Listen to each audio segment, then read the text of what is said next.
L'indemnisation, d'abord, c'est des années d'attente que l'état de santé soit consolidé, comme on le dit, à coup de témoignages, lettres, certificats à aller chercher auprès du club de gym où on faisait de la gym, des copines avec qui on allait danser, des photos d'enfance pour montrer qu'on savait sauter l'élastique, qu'on était donc une enfant et une jeune femme normale. Ça, il faut le montrer, quoi. Parce que si on ne le montre pas, eh ben, ils ne vont pas le prendre en compte. Donc ça, c'est quand même assez dur.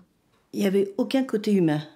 Le fonds de garantie traitait un dossier avec un préjudice matériel, un préjudice moral, et le fonds de garantie à l'époque ne savait traiter que les dossiers plutôt automobiles. Hein, vous voyez. Donc la démarche d'indemnisation était plutôt celle-là. Une victime, ça vaut tant, parce qu'elle a tel âge, parce qu'elle a telle perte de revenus, parce qu'il n'y a pas de perte de revenus, parce qu'il y a des enfants, pas d'enfants, voilà. On a vraiment l'impression de passer devant un tribunal.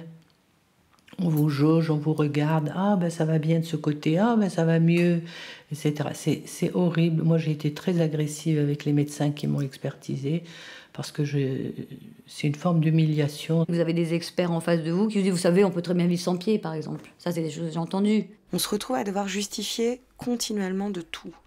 On doit justifier des souffrances psychiques, on doit justifier de pourquoi est-ce qu'on est en incapacité de sortir de chez nous, pourquoi est-ce qu'on est en incapacité de retourner au cinéma, pourquoi est-ce qu'on ne peut pas travailler. Puis après, il y avait le problème des victimes comme nous, qui avions une fille qui était célibataire, elle avait un copain mais elle n'était pas mariée, elle n'avait pas d'enfant, elle était étudiante, elle disait qu'elle avait un travail temporaire, donc aucun préjudice financier, aucun préjudice matériel, un seul préjudice moral.